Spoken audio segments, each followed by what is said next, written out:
All right, everybody, what's going on? Welcome to another edition of SWAC Smoke. Of course, y'all know how it goes. It's Thursday. It goes down here. Episode 91. Man, we're getting closer and closer to that 100. And we got the man himself checking in. Got DJ over there, man, with chewing on something, boy, man. Man, Yes, grubbing already. I hope it ain't no neck bones. I'm chewing on no turkey necks over there now. So we got DJ over here, man. We got Jamie G in the house as usual, man. We holding it down. Y'all know how we do on Thursday. Gentlemen, how y'all doing? Hey, it's lovely today, man. Good weather in Jackson, Mississippi, and ready to kick this thing off, man. 9 more episodes to 100. Oh yeah, to the 100, It's going down. It's going down. So what's happening in the Gump, man? graduation, man. Oh yeah, it is graduation. They had it today. Tomorrow. Tomorrow, yeah, I think so. They graduation tomorrow too, I believe. Yeah. So yeah, it's about that Shout time out of the to year. all the graduates, man. Make sure y'all turn up for us, man. Oh yeah, salute to everybody, man. That crossed that path, man. It ain't easy. So salute. You got something that can never be taken away from you, man. So cherish it and grow with it. So hey, I still remember. Well, I still remember parts of my graduation. I had too much fun the night before. So did too much partying, and then we had graduation. I graduated in May. We was outside in Mumford, bro, at like 12 o'clock. Man, they sweated all that out of me, but I made it. So hey, you was in the trenches, man. It's hard to get a May graduation now. It gets earlier now, man. I graduated in April, so that was sweet though. Graduated in May. Most people now graduate early, so man, y'all know how we do, man. Let's go ahead and talk draft, bro. You know, I know that's probably what a lot of people gonna want to talk about. So we're gonna start on that. We start with my boy DJ, man. What were your thoughts on the draft as a whole? As a whole, I mean, I didn't expect much different. What annoys me is people who pretty much trying to push the players out of HBCUs to go PWI because of, lack of draftees. But, once you start looking at the numbers, there's a lot of schools who didn't produce, but one player or some conferences didn't produce, tons of people. So I don't think it's necessarily a HBCU thing, but I do feel like this is just me. Maybe a conspiracy theory or whatever, but I think that part of it is to not really draft out of HBCU so they can force them to go PWI. Basically, what they're trying to do is make everybody think that, you can't do it from HBCU. And I think that a lot of kids are falling for it. Look at, what happened right after the draft. People started jumping in the portal. But what they ain't realizing is where they're going, it ain't much sweeter than where you gonna go. So I don't know, man. I feel like we had some draft worthy people? Yeah, of course. Do I feel like, Aubrey Miller and them could have went in the later rounds just like a kid from Georgia that's probably gonna get cut too? Yeah. But I don't think that should discourage our kids from, grinding and continuing on their path, because it ain't sweet once you get in that portal for everybody. So, I mean, that's my takeaway. I probably didn't answer your question, but that's just my thoughts on it. Oh, that's fine, man. We're like, you know how we do, man. We don't never just flow. It ain't no right or wrong answer on that one though. Oh no. So what about you, Jamie G? How you felt? Man, my thoughts about the draft. Disappointment for one. I thought that we might possibly could have gotten maybe 3 or 4 HBCU guys, but it seems like it really, like DJ was saying, it don't really matter where you come from, that you have to grind and that you have to put your best foot forth foot forward. So, I mean, it seemed like the NFL is more focused on name and who can put butts in seats versus drafting quality guys, no matter what level it is. Because I noticed a lot of GMs. If you go back and watch, I think Allscript did a little interview with Hugh Jackson. He was saying that a lot of the GMs and scouts are more focused on the players who are household names that can draw people to come to the game. Because at the end of the day, it is a thing to make money. But, you know what I'm saying, these guys kind of rather put that gamble on somebody that they know that's a sure thing from a top level D1 school versus an FCS guy, which if it don't pan out, you know what I'm saying, that might be somebody's job, you know what I'm saying? So Yeah, it's a gamble with an FCS guy. I mean, it seems like with an FCS level, you have to be just as twice or 3 times as good as the person whoever comes from a Power 5 group of 6 schools. So, but we got one in. That's a start. Jackson State has 2 consecutive draft picks. So, man, I think it's something to positive to build on. It is something to positive build on because, hey, there was some teams that didn't have nobody get drafted from their yeah, school. man. What's up, Los J? I think that's a wonderful thing, man. That we was able to at least have one. But I know everybody wanted more than one, but you know what I'm saying? We're gonna take what we can take. Because I think these guys in these going undrafted, man, they're gonna come out with a huge chip on their shoulder. I think they're gonna prove to these guys that they can ball amongst the greats in the NFL, man. Yeah, I like I say, man, just to kind of echo off of y'all, I watched the first 3 rounds actually. I watched all right, what's going on? Welcome to the show.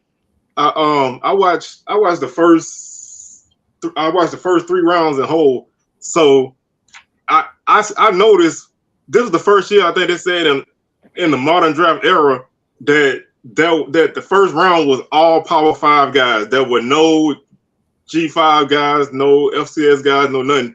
So that set the table for what the rest of the draft was going to be like. It was mad Power 5 guys.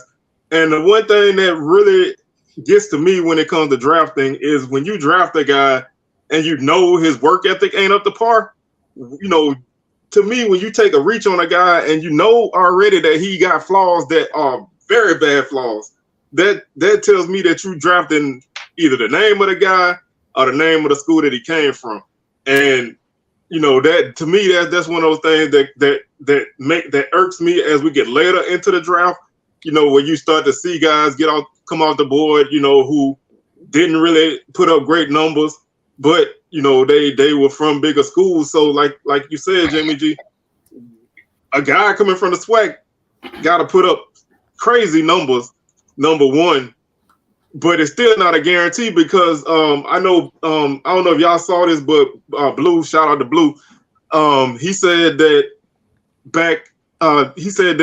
I think like the last 5 Buck Buchanan winners and like the last 4 or 5 Walter Payton Award winners didn't get drafted, and those are guys who put up crazy numbers. You know, those guys put up award-winning numbers. So if those kind of guys not getting drafted, then you know. A regular all SWAC dude ain't gonna get drafted. So I want to ask y'all,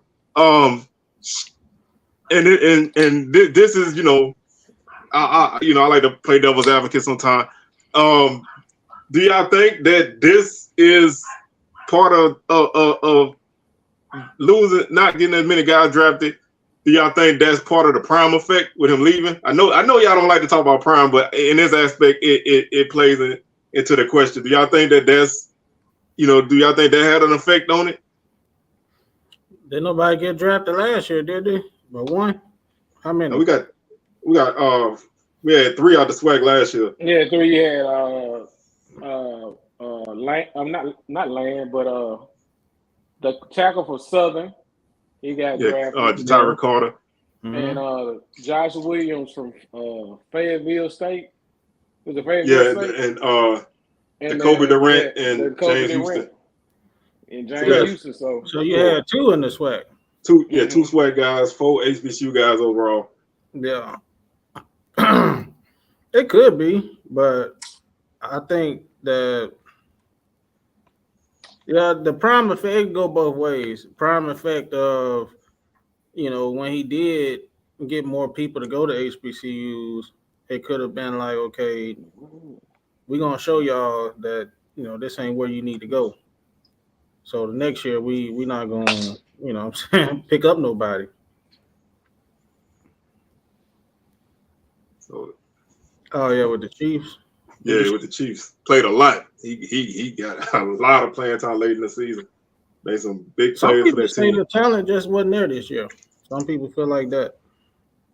Yeah, some people felt like it was so saturated with players from the pandemic too, that I think it kind of supposedly overtook guys that was draft eligible this year, which I still think that's a bunch of bull. But man, you can't tell me that guy from Sacramento State that the Patriots drafted was no better than Aubrey Miller, man. So if the Patriots took 2 shots on guys from the FCS, why nobody else couldn't? And a lot of it fall into the philosophy of the teams. I don't know if y'all watch keep up with HBCU Nightly, but KJ Black was on there. He worked with the Rams now. He was saying they got scouts with the Rams that didn't even know who some of those guys were. Now, if you're a scout and you don't know who Xavier Smith is, I'm not saying he need to be at the top of your board, but if you don't know who this guy is, this guy had 90 catches like multiple years, All-American guy. You don't know who he is. And he played in the Legacy Bowl, MVP Legacy Bowl. You don't know a guy like that. That to me, that says a lot, man. That says more than anything that they don't care. Mm-hmm. I agree. I wholeheartedly think they don't care. And then man. And then I don't know, maybe it's something going on with them not being able to see our players like they should, because there's a certain talent pool that you pick from. Our players get enough exposure from that talent agency or scouting agency to make sure them scouts get seeing film on us. Because I don't see how you don't know about players in the FCS, but you knew about the cat from Sacramento State and the cat from South Dakota State. Is it, what I'm saying? Do we have to get more exposure to the conference? And is the conference doing this just by giving us that exposure? Because they have been kind of lacking, because they really didn't build when Prime was here. You see what I'm saying? Yeah, the league got a lot of flaws, but if you get guys, this season they didn't have a 1 D2 guy. He was a punter. But a lot of years you get 1 or 2 D2 guys. So if you getting a D2, D3 guy, you can't say that it's competition, because ain't no way, and no slight to D3 guys and nothing like that. But ain't no way that our level of football is worse than D3 football. So if you're not playing nobody on those levels, then I really don't think you should hold competition. I mean, you're a baller, man. You're a freak of nature. It don't matter. I mean, Derrick Henry played 1A football in Florida. The dude was like 6'4", 250. You know what I'm saying? But he set national touchdown records in high school at a D2 at a 1A little bitty school in North Florida. So the talent is talent, right? It is just one of those things. But yeah, I mean, I think it starts with the school. I think a lot of it starts with our schools, man. I saw a tweet from Coach Huggins. I don't know, he do a lot of HBCU draft stuff. He made a tweet today that said, "Y'all not being slept on. It's your school not promoting you." Yeah, and I agree with that. Yeah, I agree with it too. See, well, I think we got to use this social media tool definitely way better than what we been using it because even when James Houston got drafted, I noticed with the media that he was being pushed a lot. That he was being pushed through a lot of JSU media, and I think that helps because it was a good thing when we first got there because Deshaun Warren was his baby, man. Yeah. You know what I'm saying? And him getting that push and everything, but that NFL PA Bowl that helps these FCS guys, man, because the Patriots I think drafted like 7 guys just from that one bowl, man. They found a lot of talent through that NFL PA Bowl. If you ever noticed, guys are usually from the SWAC that play in that bowl. If they're good, somebody usually gives them an opportunity. And I hope that we can maybe build some type of partnership with the NFL PA Bowl and be able to get more of our guys that exposure that they need.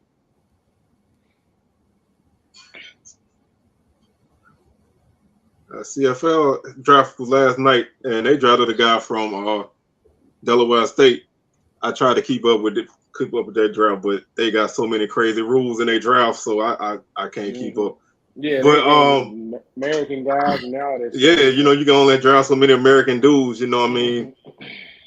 I found out one of our dudes was part Canadian because he got drafted 1 year. Man,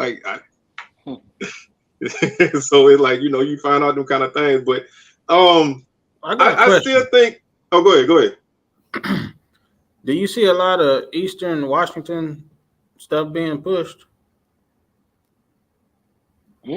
But they went and found Cooper Kupp, didn't they? Yeah, but Cooper Kupp was a monster, though. You got. Nah, I ain't saying he wasn't. Xavier Smith was too. That's all I'm saying. I'm saying all that stuff about exposure. We keep making excuses for the NFL. It's just plain and simple. They don't want to come get our people. They go find all these other guys that's doing their thing. But when our guys do their thing, they we don't know. We didn't know. How the hell you know about Cooper Kupp? Yeah, he ain't on TV every week. But then we got to think about that during that time though. Eastern Washington was on ESPN a whole lot of time because I'm gonna tell you who put on Cooper Kupp was Bo Levi Mitchell. Oh yeah, he was definitely doing his thing. That dude was must see TV for quite a while, man. And Cooper Kupp benefited off of that guy. And you also got to remember that was around that time they started that red field, so it was a gimmick, you know, like you know they you know those schools find not all FCS schools because a lot of them don't, but like when you look at North Dakota State, they got the Fargo Dome, that's they draw, you know. I mean, yeah, they got a factory of a football program, but they got the Fargo Dome, that's they draw. You got Montana, you know, they got their thing, you know, and then you got the red field over here, you know, and a lot of those schools got things that get the attention. I mean, we do too, but like I agree. I mean, I agree with both of y'all because I feel like, you know, at some point you can't. I mean, at some point you gotta kind of stand up on your own and get where you need to go. You know what I mean? Because I mean, they say they can find you. A few years ago, Ali Marpet, who was offensive lineman for the Buccaneers, he came from a D3 school. So you telling me an offensive lineman can play D3 ball and be found and go to pros and start, then there's no reason why a SWAC guy can't. Adam Thielen was a D3 guy. Yeah. Mm-hmm. So, you know, I get it. You know, I mean, why was Cooper Jerry Rice Player of the Year? He was good, don't get me wrong. But if somebody have just as good a season in the SWAC, they're not going to get that award. Right. You right. So yeah, I mean, you got to look at it this way. It took Jordan Lewis to be the first SWAC guy to win the Buchanan Award. Yes, that was the spring. You know, I mean, everybody wasn't playing, and you know, but that was the first SWAC guy. And then you get Isaiah Land to be the second. These awards are named after SWAC guys, and we've had people put up crazy numbers that never won these awards. So, you know, I mean, that's an argument, discussion in and of itself. You know, I mean, too with this Legacy Bowl, with this combine, man, I feel like this. if they gonna put the combine out and put on a wonderful combine, can all 32 teams show up besides maybe 25, 24 here? Because I think that's disrespectful too. You know what I'm saying? Them guys going out there to prove themselves, and you putting on a wonderful combine, and you can't get all 32 teams to show up. What that says about you as an organization? You know what I'm saying? Are you saying that HBCU guys ain't worth your time? You know? So, you know, Yeah. I mean, come on, man. Man, you might be missing out a jewel because you're going chasing waterfalls, man. Because I'm gonna tell you, all them guys. I'm gonna use somebody for example. I'm sorry, but that dude Stetson Bennett probably ain't gonna make it in the damn NFL, bro. Because Stetson Bennett gonna be a coach in like 3 years, He's bro. gonna be probably a coach. But that's the thing. You won't give somebody like who. So you want? I mean, what's the difference, man? I mean, football is football. I'd rather for a scout to tell me why Aubrey Miller can't get drafted versus the dude you pick. You see what I'm saying? I mean, the man went in there and wrecked shop in the Senior Bowl. He has a great media presence. So what the fuck else you want? You know what I'm saying? And you know, it's like when you look at that, you know, everybody say Senior Bowl is about the practices. It's not the game, it's the practices. Well, he had a damn good week of practice. Yo. What I can't think of what was the offensive lineman name from Grambling a couple years ago? The dude from Little Rock. Mm-hmm. Yeah, he went to the Senior Bowl. Yeah, he went to the Senior Bowl. They were like, he had a great week of practice against all these big time linemen, and you know, it's like it's all good till it's time to call a name, and then it's like, you know, we not gonna call your name. You know, it's just one of them things, man. Like I just don't know what do you do. You know, like what do you do to fix it? You gotta. The league is going the way it's going. It's like, I mean, I know a lot of people don't like to look at back in the days, and they're like, back in the days is different. But in 1999, 2000, Jackson State had 2 first-round picks. Yeah, come on now. 2 first-round picks in the same draft. Nah, we ain't had a first-round pick probably since. Well, no, Titus Howard. Yeah, from Alabama. Yeah, so the Alabama State. Other than that, we ain't had a first-round pick since. And I'm not saying we should, but I mean, come on, man. How do you go from that to nothing? You know, it's like, it's crazy. I think one thing, C. Wells, is that we have to start.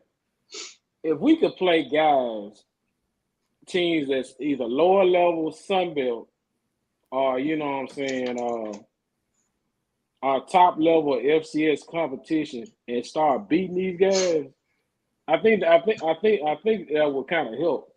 I think that would help us tremendous. If Jackson State go out there and annihilate Texas State, man, that's gonna make our conference look great. I mean, the rest of us got to pull our weight too, though. Out there and beat Stephen Make F. your Austin. team look good.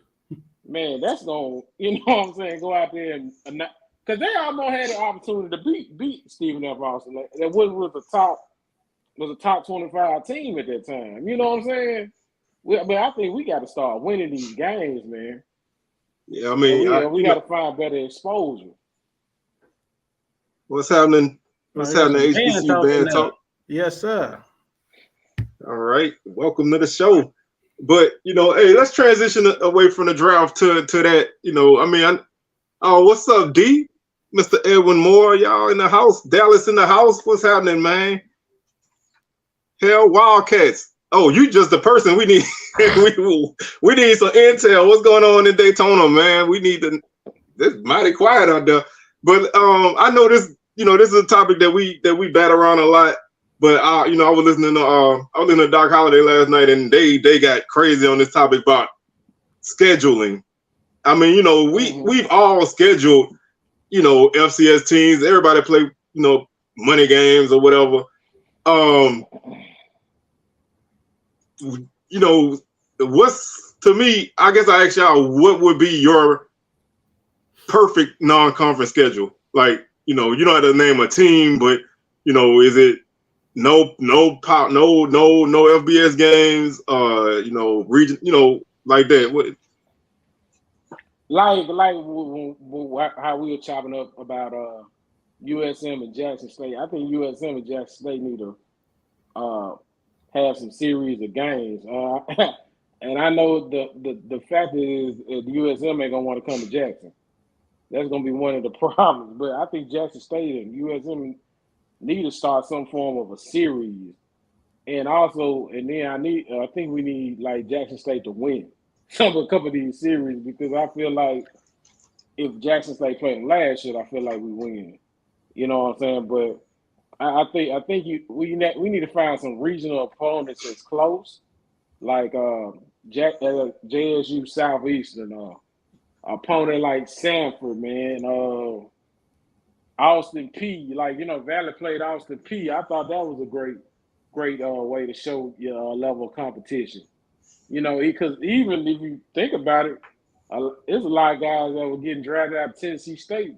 I think it was more so because of the level of competition they were playing. Like some Kennesaw States and things of that nature. You know what I'm saying? But some lower level Tulane or Troy, and that's why I like the maybe a one FBS and a couple FCS powers. I don't really like us playing Division II unless you're a good Division II. I mean, the only team that I don't care play HBCU is Bama State because that's historical. I mean, they lose the Tuskegee on Turkey Day Classic most times, so that's fine to see. But other than that, man, I unless there's some kind of relationship, unless there's some kind of relationship with like coach or something like that, I don't need it, man. But I do want to say, if you look at a lot of MEAC schedule, they had some really good teams, but a lot of them play Virginia Lynchburg too. So you can't shade us for playing them when a lot of them teams played them too. So that cut both ways. But just don't play Lincoln, please. Stop playing Lincoln, California, please. And don't play Florida Memorial, man. leave them people alone. I didn't even like when Jackson State played Edward Waters, man. That was just, I hated that, man. That wasn't a true test. I didn't either. The only reason why we had played them at that time was because our coach, they coach at the time used to coach at Southern, so it was like a relationship thing. And we had did that with Allen also years ago. So it's like, one is okay, but I still think that you need to find those Sunbelt teams and Conference USA teams now, and if that's now ain't an Atlantic 10, A-Sun, something like that. Yeah, whatever right. they got their own problems right now. But what you think, DJ? What would be your scheduling, your perfect schedule? I guess you could say. I don't really have no opinion on that per se. I'm still under the impression of this. No matter who you play, no matter who you beat, they're going to discredit you as a conference. So they're going to say, yeah, you beat Austin P, but you lost 3-4 games in the conference. And like Thrillo say, if those teams don't have NFL caliber guys on it, it's just another game. They still not paying attention. If they don't respect you, they don't respect you. I just look at it like that. And for you to probably get a conference where everybody can win those games, I don't know if we'll ever get there because a lot of our people are under the impression that you got to go PWI. So until we get a lot more of our good talent to come home to HBCUs, you'll be having the same conversation from here on out. That's just what it is. But are we gonna use our HBCUs as JUCOs? That's gonna be the problem.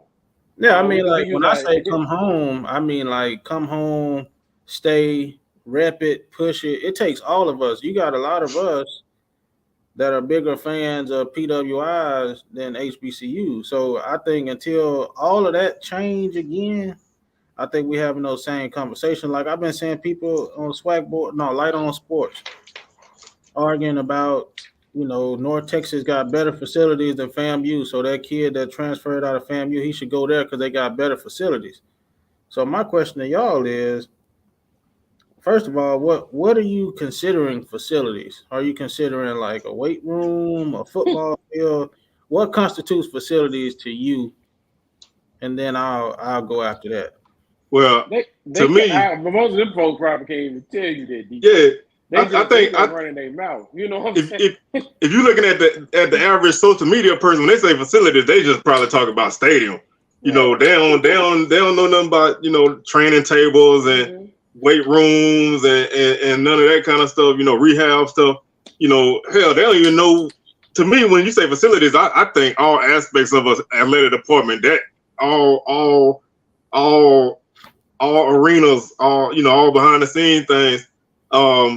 So when I say like Prairie View got really nice stuff, they got nice stuff in every sport. I mean, the Baby Dome ain't the greatest, but it's nice, you know.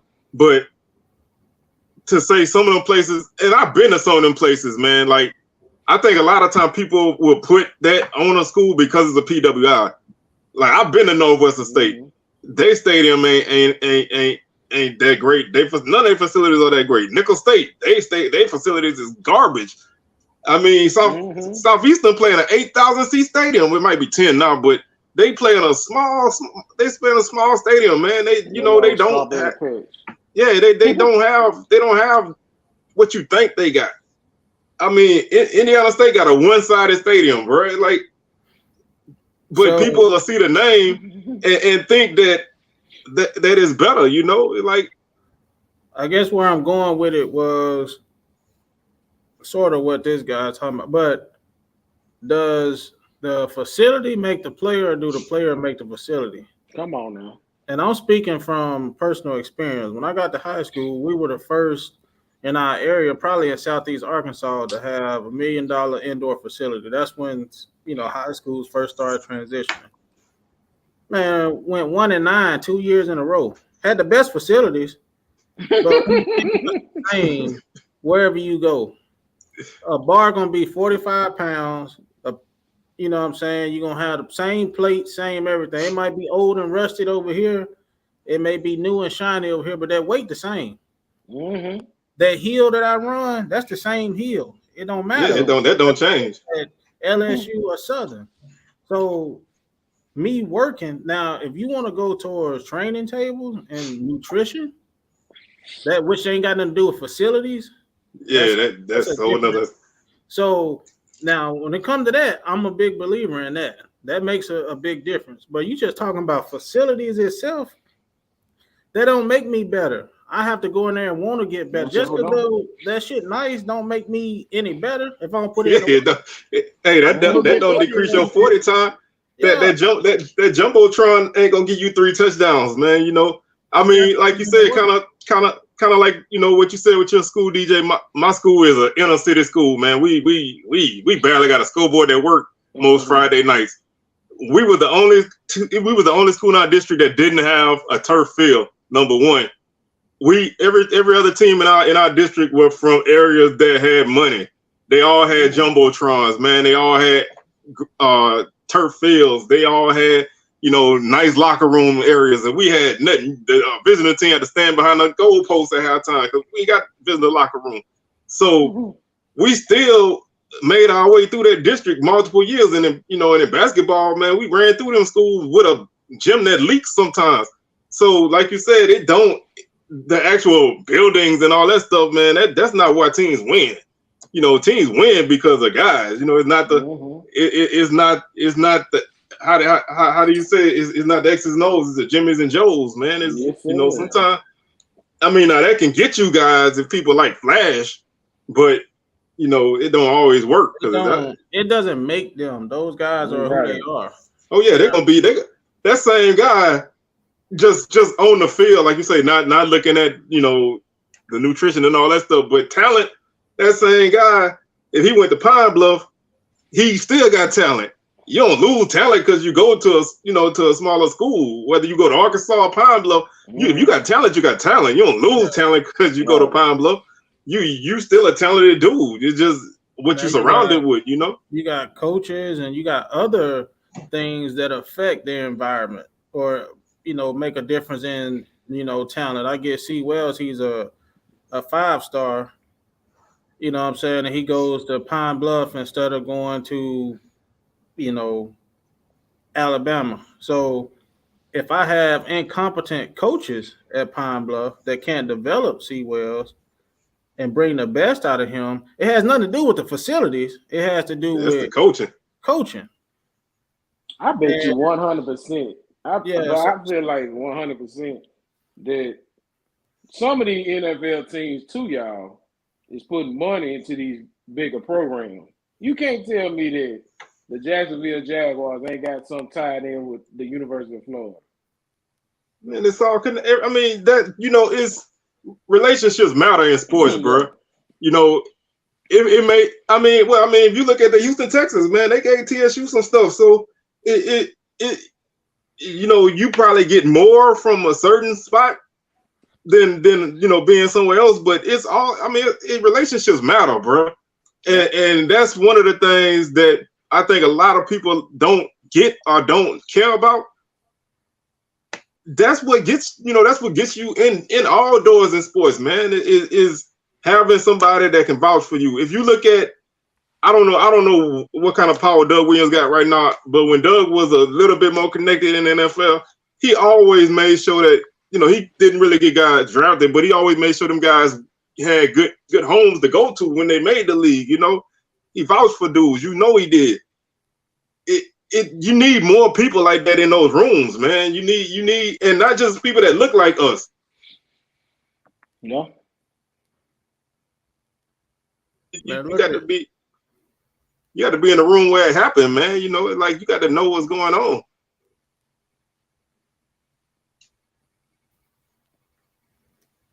I mean, it's a lot of battles we fight in recruiting, man. We fight a lot of battles. And they start in your home, in the town that the school in, at the certain high schools. It just we just fight battles, man. It's crazy.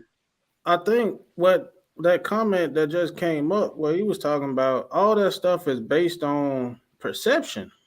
Mm-hmm. That's subjective. What are good facilities? Alabama State got good facilities. What's good? So it's based on what you're taught growing up. To me, a good gym, like a good fitness gym, is a sweat box. That's it. That's the good gym to me. That's got the shit might be rusted, the upholstery on the stuff might be. That's good. The new shiny commercial stuff, that's not good to me. So all that stuff is subjective. When a good player want to go to school. Now, I'm not gonna argue with the nutrition. But, I don't include that in facilities because I can use the same calf that I have right now and serve my athletes differently. So that really has to do with facilities. That just has to do with nutritional programming. But, yeah, it does include all that stuff. But if that stuff was the end all be all and it made all the difference in the world, why everybody from them schools ain't going pro? Because if that's the case, if you want to say facilities is the case, yeah, the University of Colorado should be sending anybody and everybody to the NFL, and you see it there at the bottom of the damn barrel. So it can't be their facilities, man. Man, look at Texas. Man, look at Texas. Texas had a run of guys not getting drafted, and hardly nobody got more money than Texas. They got the top, they got top of the line everything, man. Like they can miss me with that. It's all about how you use what you have in your mindset going into that situation. I mean, but we have to start teaching people early. Just because your house is a shack, it looks like a shack, don't mean it has to be a shack. You know what I'm saying? It's what you make of whatever you have. And sometimes you come out better because you're hungry, you're driven. You get a lot of prima donnas coming out of them schools because they've always been given everything. They've always been told you the best. You always, all of that stuff. So, I mean, I don't know.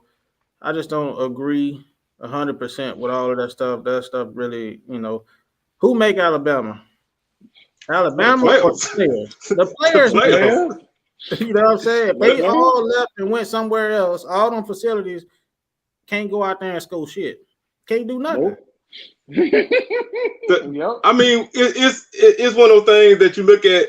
You know, you can say it. We all agree that the players, the talent, whatever, is what makes it happen. But to some people, it's the chicken or the egg. You know which one. But you can have top notch stuff and finish 0-10, 0-11. There's a reason why a lot of teams don't win because they don't got talent and they don't got coaching. You know what I mean? Like everybody in, if you're a Power 5 team, and I know this ain't a Power 5 show, so I ain't gonna spend a lot of time on that, but if you're a Power 5 team and you spending money on stuff because everybody else spending money on stuff, but you ain't getting guys, you're gonna lose. You're gonna lose. You're wasting money. You're throwing the whole money away, man. I just wanted to just speak on that just a tad bit because people are, when kids go in the portal or, I mean, obviously doing the job that I do, people on the outside are advising these kids. People are telling them, oh, go over here because it's shinier over here. Yeah. But they ain't telling you everything that come with it. You know what I'm saying? They're not telling you that if you don't go over there and work hard, that still ain't going to get you nothing. You know what I mean? Oh, yeah, and they're gonna recruit over you, bro. Yeah, so like I'm not saying you gotta stay at HBCU. I'm not saying that those awesome facilities aren't a benefit. All I'm simply saying is just because you have it doesn't make your school or doesn't make your players any better if you're not utilizing it properly. If the kids ain't bought in, if you don't have the coaching, it wouldn't be any Darius Lenards in the NFL. Teron Armstead, I was around UAPB then. We ain't had nothing. Pro Bowl tackle every year. So, you know, it was a dungeon where we worked out at. A dungeon in the old Hazard. Old ROTC building, been there forever. My dad was in that same locker room. So, same weight, same everything. But you got it in. You got stronger. My 315, my 350 ain't no different than somebody in Fayetteville. Darren McFadden went to the University of Arkansas.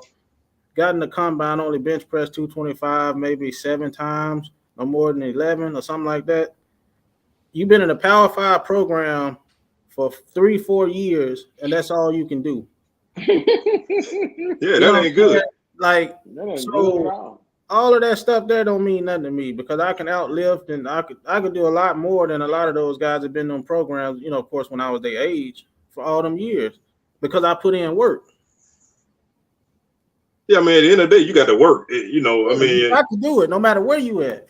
every level you go up, man, you got to work. You know, I mean, you know that Alabama A might get you in the door, but it ain't gonna keep you on the team. You know, and you're gonna get passed up by an undrafted dude from Grambling. You know that you felt like you was better than because you went to Alabama and he went to Grambling, but he outwork you and he out talent you and he outplay you. You know, Oh yeah, go ahead. So, my bad. Oh no, I was just saying, man. It's like I think, you know, it's one of those things that we know, you know, like we understand, you know, what's really out there, but the average person don't, man. They look at one thing and their minds is blown, man. Yeah, I think that money controls all, man. Because most people, you look at a product like this is. Say, for instance, you go buy a Mercedes versus a Honda Accord, for example. They both can drive, can get you to work or anything else. But you know what I'm saying? Everybody puts the Mercedes in a category as being, hey, that you are elite and wealthy if you drive this car. That don't necessarily mean that's true because you got millionaires who's also driving the Honda.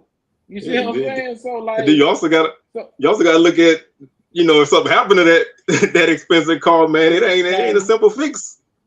You got to put more money into it, right? Yeah, to keep it going. That's what with us. I think that's what we losing that battle too. Is it's a money thing too, man. They pumping this money, and we just ain't gonna be able to compete with it. Not right now. We can't compete with it. That's what we can't compete with is money. I don't know where that stat came from either, where the average HBCU lineman loses. I mean, I'd be interested to know where you got that data from. I mean, I've been around a whole lot of linemen this past season, and them songs ain't losing no weight. They ain't lost none yet. So I'm just wondering. So, I ain't saying it's wrong. I just want to know where that data comes from. That Eddie Ross gonna make sure they eat them ham hocks. Some of them ain't losing no weight, but some of them still ain't blocking nobody. Yeah. That's a different topic. But you know, and NIL is another thing. Now that that shit they got out of control with, and they don't like it, man. You know, it didn't reach levels where some of the bigger teams is like struggling to keep up, and their fan bases is upset because they don't play the NIL game. Like the University of Florida, Coach Napier chose not to play the NIL game. You know, he's not playing the portal like that. And them fans is upset in Gainesville. So they have to keep up with the Joneses. You know, that's the one thing that separates our level from theirs. You gotta keep up with the Joneses, bro, because the level of stuff, like every dude got an Xbox in their locker, you know, like that don't help you win games, but it help you get guys, you know, like that's the problem, you know, you use the flashy stuff to get the kids in there, you know, like I don't know. It's just one of them things, you know. Yeah, it is what it is. Oh yeah, conditioning. I think the SWAC. I think we need a better commissioner to put our brand out there, man. Because I think we have a hidden jewel in the SWAC that needs to be exposed to the world. And I think Dion lit the fire, so we got to keep that fire lit, man. Hey, this coming from a former SWAC guy right here. Kind of funny, Rillo said he was eating Frenchies, man. He said he eating good. He probably was. Yeah, so a lot of SWAC schools right now, to my knowledge, are getting like, we're finally starting to get like nutrition stations like we have it at Alabama State. Now, is it, of course, up to par with training table? No, but we do have areas where they can replenish with protein, carbs. They got snacks and just, you know, healthier options and things like that to refuel, you know, after workouts or just grab when they need it, which is a start. I think Grambling got it now. A few schools starting to get Jake State got a nutrition station. Yeah. But yeah, I do think we need. I've been saying it before, you know, I even started working at State. I've been saying, like, if I could find a way, because I think all they need is to get some grant money at least, and I would probably get some kids that's in school dietitian programs that want to be sports dietitians and use them as interns. Yep. They can't mess you up. Hell, you already ain't doing nothing. So let them practice. You know what I'm saying? Yeah. And it's a win-win. They get their hours. You really ain't got to pay them top dollar right now. Mm-hmm. Only thing you need to do is get the money for the food. Mm-hmm. Because they're be eating the same thing that I'm eating as a regular student. You know what I'm saying? They should be eating different. Yeah, I mean, you know, like, you know, these are the game changers, you know, the medical stuff, the nutrition stuff, you know, the therapy, you know, all them hyperbolic chambers and shit. That's game changers that, you know, yes, the guy can get a high ankle sprain and be back sooner than when our guys get a high ankle sprain, which is a tough thing to shake. But, you know, you get a hamstring and that shit nag you all year, you know, shoulder nag you all year because you don't have everything that everybody else, you know, that those schools got. But, you know, that's, you know, we got to find a way to make things happen. Like you say, whether it's grant money or donations. Huh? I said to people's knowledge. That's an assumption that you don't have that. But we got relationships with everybody. This stuff I know for a fact. Our medical staff, we got medical doctors, we got everything just like everybody else got. Am I saying we're better or on the same level? No, but I'm saying the same off-site facilities that people can go to and get all of that therapy and all of that stuff there, because we even have people come on site and provide that kind of stuff that I've seen with my own eyes. So again, I'm not saying we're on the same level, but I think that a lot of people assume a lot about HBCUs, but don't really know the truth behind what go on. Now, do we lack money? Yeah, we lack a whole lot of money and nutrition. Yeah, everybody like money. But You don't some of that stuff we ain't that far behind on, like people think. Yes, sir. I But mean, like I said, I think as every Power 5 school, and we was on that same level. We can compete with Alabama State could probably beat Alabama if we had the same money. You know what I'm saying? Same everything, equal everything. I think my thing is always, man, I think people I'm not saying nobody in here, but a lot of times people, they don't compare like to like.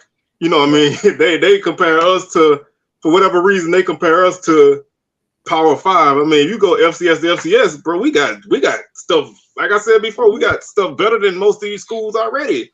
Right. But you know, nobody really cares about that because that's not sensational. You know, like I know we got better stuff than ULM, bro. Come on, they're down the FCS school as it is. You know what I'm saying? Yeah, it's all about thinking outside the box, man. You know, like you got to find other avenues to make things happen.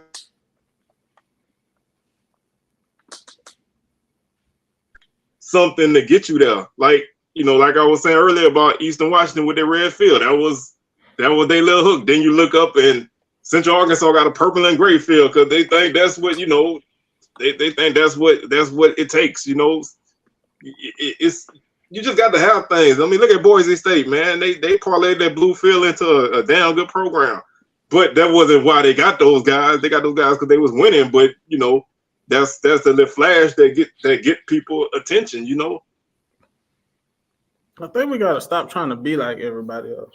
Yeah, that's number one. Sell our culture. That's it. Is like C. Wells saying, you're expecting something out of this is you're not gonna get. And you know, we do present something that's unique. Our culture, HBCU, that's very unique. We need to preserve that because that's all we got left in the United States. Everything else been took. You know what I'm saying? So I think that it's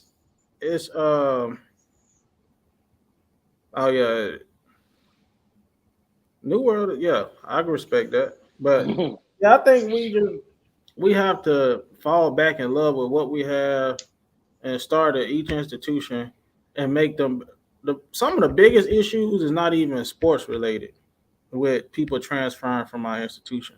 It's internal operations and processes.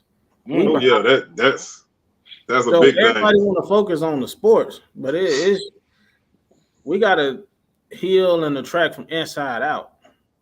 Everybody looking at what everybody sports program is doing, but are our schools competitive with degree offerings?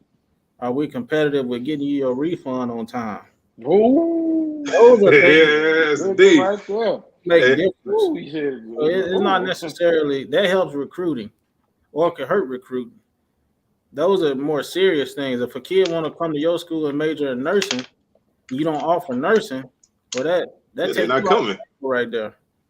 It's it's the day-to-day, bro. And you know, me and you, DJ, we talked about this a couple of days ago. It's like on the program, man. You know, you go on your recruiting visit, you got bells and whistles, and you know they fly you in, and then you come to school, you ride the bus, and ain't nobody waiting for you. You know, you know, in certain places that happens, they got the day-to-day stuff to get you through it.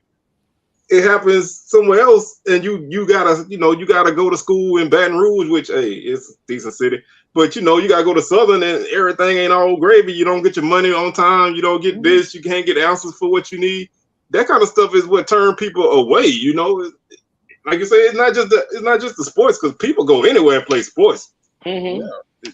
I mean, his kids go to Timbuktu to play sports, but it's like the day-to-day stuff is what gets it. That's why you go to Timbuktu and you be in the portal the next week, because you're like, damn, I did not realize, you know, that there's no black people up here and they don't want me. You know? But, you know, and the same thing, you know, it just, you know, whatever draws you down, it's got to be strong enough to keep you. And it got to be strong enough to keep you through the day-to-day bullshit, man. Like, that's life in general, you know? To me that's the biggest thing. I've been a student at both HBCU, PWI, and I've been an employee at both. The biggest difference is the day to day processes and day to day operations. That's the biggest difference, and that's what separates. That's what frustrates people when it's graduation time. Your scholarship still ain't right. You still ain't got your cause of attendance back. Graduation May 5th, and you still ain't got that. So if I got a homeboy that went over to ULM and he telling me, he getting his money back, they might not be winning, but he getting his money. He ain't got to worry about X, Y, and Z. I might think about getting in the portal then because, he telling me he ain't dealing with all the problems I'm dealing with. Yeah. I mean, look at it. You go to New Mexico State. They ain't got nothing out there, bro. They ain't winning nothing. They ain't got nothing, but they probably trying to make sure they take care of you because they need you out there because they trying to get them wins. But that's and they want you to get your boys to come out there. It's like they're gonna be more open to things because they need. And so you feel, and people got a different perception of stuff. Some people just automatically think HBCU is negative and wrong. So it don't matter what the school that they go to is like. If it's not HBCU, they're gonna automatically feel like it's better. The school falling apart. But it's not HBCU, so it's okay. That's a whole nother thing in and of itself. They got their issues just like anybody else. Everybody do, man. Yeah. You dealing with people, you gonna have issues. I mean, people always say Southern so unsafe. The neighborhood is Southern so unsafe. Well, one of the worst neighborhoods in Baton Rouge is on the North Gates LSU campus. And somebody got shot across the street from the police station the other day. And they constantly robbing people there. But they still park their cars and walk from the bottom to Tiger Stadium on a Saturday night. But they won't cross that hump. They go to Southern. That's weird. It's nuts, man. But man, I want to take a couple seconds before we're gonna start to wrap this thing up. But I want to take a couple seconds first off to thank y'all for tuning in and rocking with us like y'all do every week. But I also want to throw out, man, we trying to. I mean, this is all fun for all of us, but at the same time, we trying to make some things happen. We started a Patreon account, man. So we ain't monetized on YouTube yet until we get to that 1K, which y'all subscribe to help us get there. But we just trying to make some things happen with the show. So we started a Patreon account. We got a $3 level, $5 level monthly. The $5 level, man, we're gonna have a special group chat that you can join. You'll be automatically in when you join that tier. And we all kind of rumors and everything, all that goes on. We can pop that off there. Certain things that can't be spoken on air, like you can bounce it around. We kind of got a informal version of that with Los J going on right now. But we trying to do some things and make some things happen, man. So the link is in the description. And it's on the scroll. So if y'all want to do a solid, it's there. We definitely appreciate it. We just trying to make some things happen, try to get bigger and better with what we do. So we appreciate whatever folks do, man. We definitely appreciate it. We definitely appreciate y'all tuning in because we can't do this without y'all.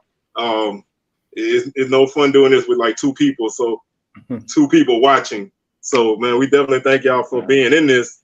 I'm telling y'all, we was talking about some things off the air before the show about some things that transpired during the SWAC championship game. I'm telling you, pay your $5, pay your $3. I'm telling you, we're gonna make it worth your while, bro. Oh yeah. I mean, y'all subscribe to other channels and pay your money there. Hey, put your pot here. You know what I'm saying?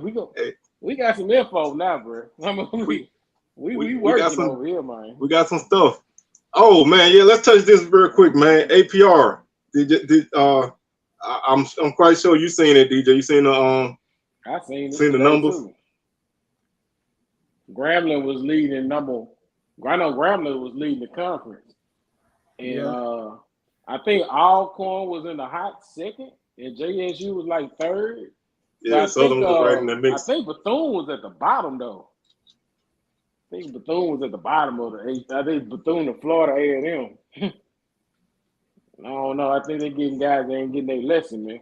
Like the old people say, you may make sure you get your lesson, man. Is that retention, man? It's like, and I think a lot of people gotta realize, and I'm gonna let DJ speak more on it because that's his area. But I think a lot of people don't realize we got, everybody got you kind of got saved by that little leeway they was giving people during the COVID time, Yeah. So you got so many guys now, man, that's staying in school forever, and they still got to graduate. Mm-hmm. But you got all them people getting in the portal too that's not coming out. So if they don't go to another, really 4-year school, you lose a point. Mm-hmm. So all them people that's got in the portal this year, a lot of them still sitting there. You know what I'm saying? So your school is hoping and praying that them kids get picked up by somebody. That's one reason why we do everything we can to help you. Like once you decide to get in there, whatever we need to do to help you get to that next school, we finna do it because we need that point back. But if you just dangling around or just don't do nothing else with yourself, now we lost a point. And you dealing with a lot more of that now because you're getting an influx of people hitting the portal from all sports. You know what I'm saying? All the way around, all year long, you might have 100. You got 300 and some athletes, most schools. And we probably losing 100 and some every year to the portal. Yeah, you losing whole teams, damn near, So it's and like you said, now you gotta worry about, you gotta worry about where this kid go, and then because they can't just sit there, you still responsible. And I think a lot of teams you're gonna see. Right now, because this is a rolling number, but I think in the next couple of years you're gonna see that really affect some people. Mm-hmm. So the average score is like 930, and we got 6 teams above 930 and 6 below 930. The MEAC, all of their teams, all 6 of their football teams are over 930. I don't have the scores for all the other sports. This is just football. But, it's as a school, as a fan of a school that was in heavy APR problems, man, y'all don't want them problems, bro. Y'all do not want them problems, man. Ooh, Lord, you do not want them APR problems. No. It's hard to get earlier. We do what we can to get them there, but keeping them. What can we do to keep them? Because, like you said, retention hurts. Yeah, honeybees. I know what that'll help. Get you some of them honeybees to help you with your lessons. You can't go wrong with that, man. Do this comment said, do grad transfers affect that number? It can, but you basically get helped because they did graduate. Mm-hmm. So it can be like a null and void type of situation with that. Yeah, like I said, and trust me, they don't mind dropping the hammer on an HBCU. So man, you don't want to play in that realm, man. I know it was a point in the late 2010s where it's like 4 out of the 3, 4, 5 SWAC schools was battling APR issues, man. So it's like you don't want that, man. You don't want them. You don't want your basketball team making it to the tournament knowing damn well they can't go nowhere, but they still playing in the tournament. Like you don't want them kind of things,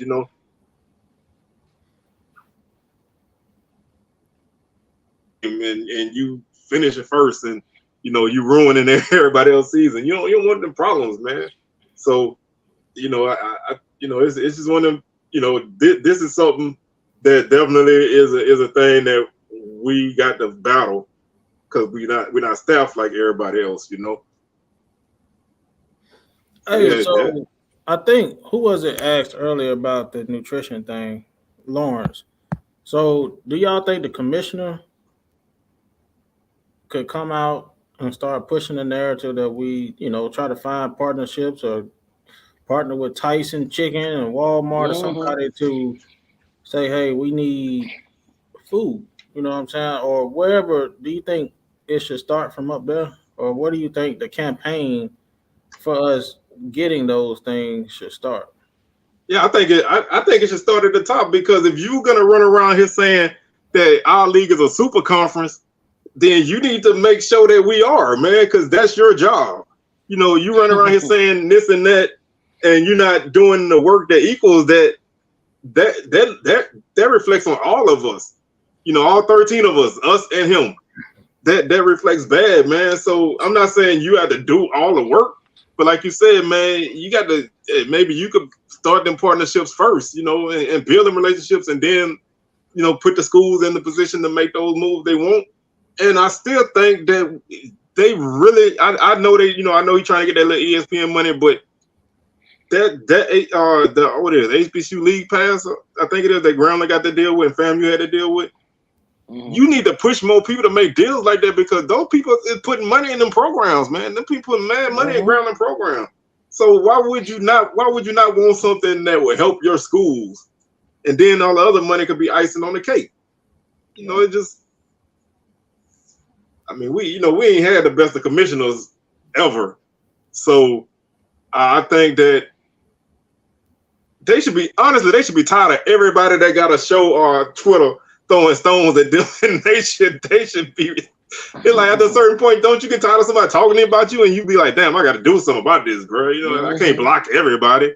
Like, man, we make it happen, man. Make some things happen. What y'all think about this?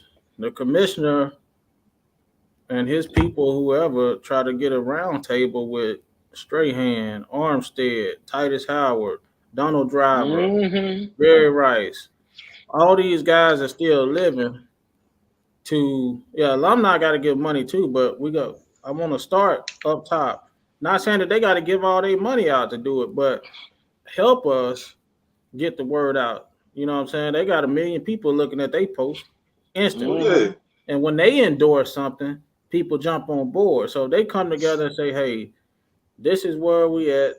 This is a big thing that we lacking, and then have a representative from each of those institutions, whoever their marketing person is or whatever, work with that guy. Like, so TSU can have somebody work with Strahan. Hey, this is what's your vision? This is our vision for this. We're going to market it this way. We're going to get alums to give this way. And, just have that big face backing. You know what I'm saying? I'm not trying to say that every one of them guys got to come out their pockets all the time, because it is all of our responsibility. But we do need their help sometime with just being a face or somebody. What is simple as dropping a post on Instagram? Yeah, I mean, that's all it takes. Would run to try to do something for UAPB if Armstead made some kind of big deal about it. You know what I'm saying? Or whatever. So Robert Mathis for A&M. Whoever you got that's prominent, Aeneas Williams at Southern can still come back. Then you got your Tyree Carter, which he ain't really, made it yet. But I just feel like the commissioner can start. No, I was just saying, I think it's one of them things where, whatever gets you going, man. I mean, it takes all efforts. It's not, it ain't just it ain't just alumni giving, because that's very important, and you still got to do that regardless. But it's, hey, y'all get this, we match, and then we get somebody to match what we all came up with. Right. It's things like that. I mean, these people got endorsements with people. They got connections. I'm not saying you got to use them all, but yeah, I mean, we got people out there, man, and hey, I'm transparent, man. I ain't always the best about giving Southern my money. I mean, I'm not gonna act like I am. I need to do better. I'm not gonna sit there and act like high and mighty, and then y'all be like, that dude don't do nothing. It's like we all can do better, man. We all got things that we can do to help that we might not always do, but we still need that extra oomph. I mean, we still need that extra oomph, because you need something to put you over the top. Right. I feel like, let's say Ocho Cinco at FAMU right now. Say he made a post and asked his followers to give $1. Just $1. How many people would give $1? Yeah, I mean that. Would you give a dollar? Yeah, I mean, you give a dollar. And if you're one of them kind of people that follow somebody like that, man, you more apt to do it because they said it. You know, like. Yeah. So it don't have to be a bunch of money all the time. You get a lot of people to give a little, you still have a lot. Because some people gonna give over that just out of the kindness of their heart. But if you got 70,000 people to give $1 once a month, $1, how much money is that a year extra additional that you can use to feed students? Nothing else but feed them. Feed all your athletes properly. I don't think that's too difficult. I think a lot of us give $1. I probably would give $1 to every school on the SWAC in a month's time. That ain't gonna kill me to do that. $12 can help feed a child. You know what I'm saying? Yeah, and it's a tax write-off. You can write that on off. Hey, the commissioner could do that. He could just start a campaign to do that. Exactly. And just push it down to each individual institution. But when you got the head, on board, all the ADs on board, come down, because when you work at a school, you hear, oh man, the conference office said this. It's a big deal, whatever the conference office say. So let them say that. You know what I'm saying? But anyway, I mean, yeah, like again, that's one of the things that we can go forever because there's a lot to say about that, and we probably gonna have to make that a show of its own one day. Because Lord have mercy, I got a lot I can always say about that. But now is not the time. And actually, I think it's about time that we go ahead and wrap this thing on up, man. I smell that barbecue chicken starting to seep in the room, man. It's about to go down. Yes, sir. It's about to go down. It's about to go down. So I've been distracted for about 20 minutes. I appreciate y'all, man. Good show. Appreciate everybody tuning in as well. Yeah, man. Thank y'all for tuning in, man. Like I said, we can't do this without y'all, man. We definitely appreciate y'all always being active in the comments. That's what it's all about. Y'all drive the show. Make it easier to talk about things. So y'all keep it locked in with us. And definitely want to thank my boy DJ for coming through. And hopefully we can get him to come through a few more times. And definitely try to hopefully get him here for the 100th episode. Got to do the 100 with you, bro. That's got to happen. All right, in there. So, man, like I said, y'all got anything to say before we get on up out of here? Make sure you subscribe to the Patreon, please. That's it. Make sure you subscribe. It's on the screen, man. It's on the screen. Y'all can hit us up, man. We definitely appreciate it. Now to support your local SWAC institution. Football season, all the schedule drop. We can go ahead and start making our travel plans, or even if you just go to the home game near you, just go ahead and start making plans now. That's the least we can do is at least show up to some. I ain't saying you got to go to everything, but we got to start putting some fans in the seats because these kids, when they come on visits, they looking at what kind of fans in the stadium are you loud? Are you just sitting there looking crazy? Because when they go to these other environments, it's live. So we got to take it. We got to sell it all the way. Buy a ticket and go in. Yeah. Buy a ticket and go in the stadium, the actual stadium. Go in and sit down. Oh man! Before we get out of here, no way, ain't no way. Lakers in 5. So, I got you. I'm gonna hit you up with that. I'm telling y'all, Lakers by 5. So don't even worry about that. So man, we're gonna go ahead. We're gonna go ahead and get on up out of here, man. We appreciate y'all for rocking with us again, and we'll be back next week with another edition of SWAC Smoke. So we'll holler at y'all. Yes, sir.